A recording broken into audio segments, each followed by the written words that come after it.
Good morning class 7। कैसे हैं आप सब? I think you all are doing well. So in the previous class we have completed our chapter. Today we are going to start a new chapter, that is the trees, the ashes that made trees bloom. यानी ash क्या होती है? राख. वो राख जिनके कारण trees भी क्या उठे, पेड़ भी क्या उठे, ब्लूम यानी खिलना, ब्लूम यानी खिलना. So we will start with warm up से शुरू करेंगे. वार्म अप में क्या होता है? प्रिसाइज में दिया हुआ होता है. This is a Japanese story which underscores values such as, hard words करते जाएंगे साथ के साथ, आप कॉपी में भी करते जाइएगा. और इससे प्रीवियस वाले चैप्टर के पीडीएफ बना के मैं आपको भेज दूंगी ताकि आप कर लीजिएगा उसको. तो सबसे पहला है अंडर स्कोर. अंडर स्कोर का मतलब होता है जोर देना, किसी बात पर क्या देना, जोर देना. तो ये एक जापानीज स्टोरी है, वो इस बात पे जोर देती है, कौन कौन सी वैल्यूज पे, सच एज ऑनेस्टी. ऑनेस्टी मतलब ईमानदारी. कंपैशन. कंपैशन का मतलब होता है दया. कंपैशन का मतलब क्या होता है? दया. कंपैशन का मतलब होता है दया. डिलीजेंस. डिलीजेंस का मतलब होता है लगन, किसी चीज की लगन होना. डिलीजेंस का मतलब होता है लगन होना किसी चीज की. With a hint of magical realism. उसमें क्या होता है? कुछ ना कुछ तड़का लगा हुआ होता है मैजिकल यानी जादुई रियलिज्म का. The spirit of a dog is the couples make believe determination to get past personal setback and begin a new. ये बेसिकली एक डॉग की स्टोरी है जिसको क्या कर दिया जाता है? मार दिया जाता है. फिर उसकी जो स्पिरिट है, आत्मा है, वो क्या करती है, जिनके जो उसके मालिक थी उनकी हेल्प कैसे करती है, वो हम इसमें पढ़ेंगे.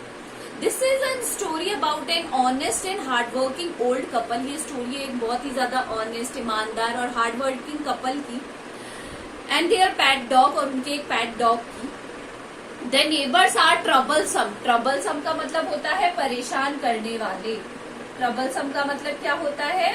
दे वर वेरी ट्रबलसम. जो उनके पड़ोसी थे वो उन्हें बहुत ज्यादा ही क्या करते थे? परेशान करते थे. And the dog dies a sad death. और वो जो डॉग होता है, उनका पैट डॉग, उसकी बहुत क्या हो जाती है? एक दुखद मृत्यु हो जाती है. The spirit of the डैग gives solace. Solace का मतलब होता है सांत्वना. अब ऐसा कहा जाता है कि जो हमारे लव वंस होते हैं, अगर उनकी डेथ हो जाती है या फिर वो हमसे दूर चले जाते हैं, तो उनकी आत्मा हमारे आसपास ही घूमती रहती है. तो जो डॉग था उसकी भी स्पिरिट आसपास ही घूमती है. And support to his master in unexpected ways. और वो जो उनके मास्टर होते हैं उनकी हेल्प करती है बहुत सारे तरीकों. So let's get started. हम पार्ट 1 से शुरू करेंगे. In the good old days of the daimyos. अब सबसे पहले एक वर्ड लिखेंगे daimyos. daimyos कौन होते हैं? daimyos होते हैं जापानीज जमींदार. कौन थे? जापानीज जमींदार. जापान के जो जमींदार था उन्हें क्या कहा जाता था? daimyos. पुराने टाइम में, बहुत पहले. There lived an old couple. वहां पर एक कपल रहता था. Whose only pet was a little dog. उनके पास सिर्फ एक ही पेट था, वो था छोटा सा एक डॉग. Having no children. उनके कोई चिल्ड्रन नहीं थे. They loved it as though it were a baby. और अब उनके जब कोई बच्चे नहीं थे तो वो उसको कैसे प्यार करते थे? जैसे वो उनका खुद का स्वयं का बच्चा हो. The old dame made it a cushion of blue crepe and at meal time Muko. जो डॉग था उसका नाम क्या था? Muko. क्या नाम था उसका? Muko. For that was its name would sit on its as snug as any cat. उन्होंने एक, आपने देखा होगा, स्नग करना मतलब होता है आराम करना. स्नग करना मतलब रेस्ट करना. तो जैसे पेट डॉग्स के लिए कंफर्टेबल घर बनाते, उन्होंने भी ऐसा ही कर रखा था. द काइंड पीपल, जो बहुत ही ज्यादा दयालु लोग थे, वो फैमिली जो कपल थी, fed the pet with tidbits of fish from their own chopstick. Tidbits होते हैं स्मॉल स्मॉल पीसेस. टिडबिट्स क्या होते हैं? Small pieces. Tidbits small small, छोटे छोटे पीसेस जो होते हैं उन्हें कहा जाता है टिडबिट्स. ठीक है. Of fish from their own chopstick. आपने देखा होगा जो चाइनीज है, जापानीज है, वो चॉपस्टिक से खाते हैं, लकड़ियों से. And all boiled rice it wanted, और उसे क्या देते थे, बॉइल्ड राइस भी देते थे.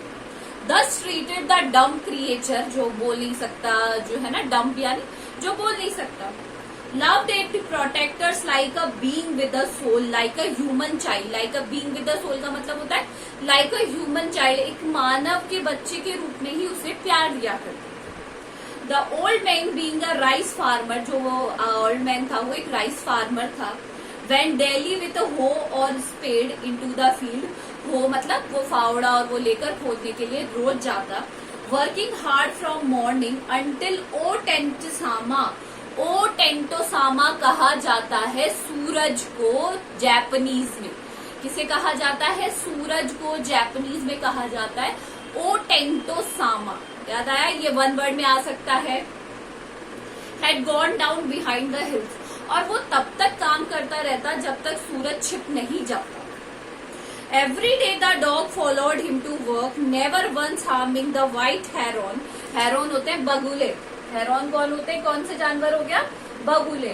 और हर रोज जो डॉग था वो उनको जाकर अकम्पनी करता, पीछे पीछे उनके जाता.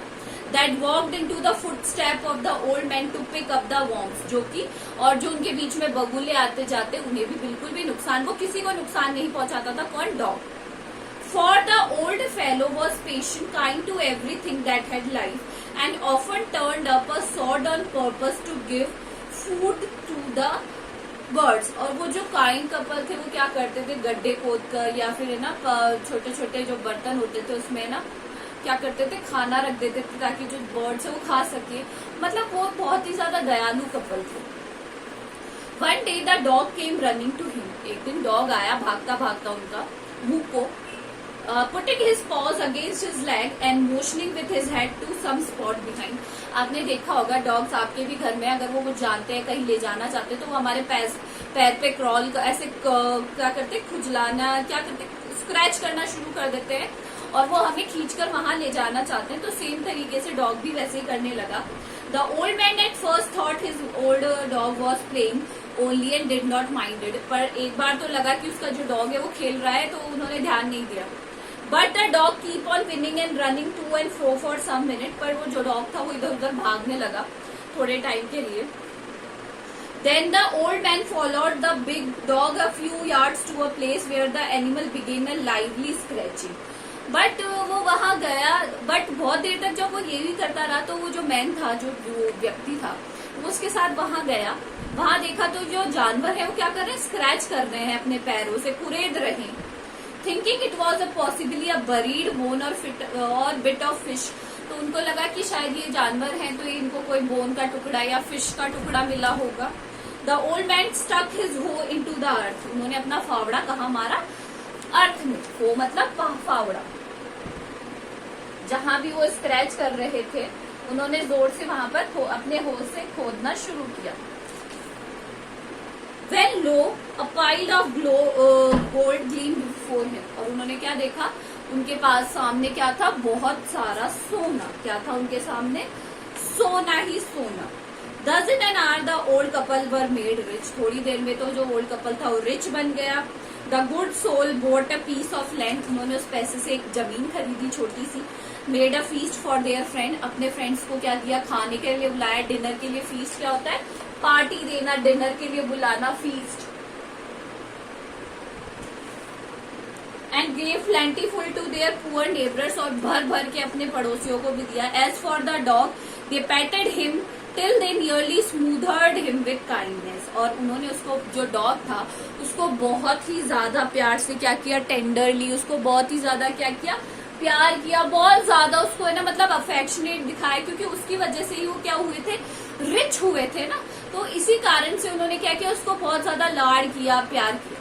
तो आज तो हम यहीं तक करेंगे. ये सारे हार्ड वर्ड्स आप कॉपी में कर लेना और आपका जो पिछला चैप्टर है उसके PDF में आपको भेज देती हूँ. Do it in your copy. This is all for today. Thank you.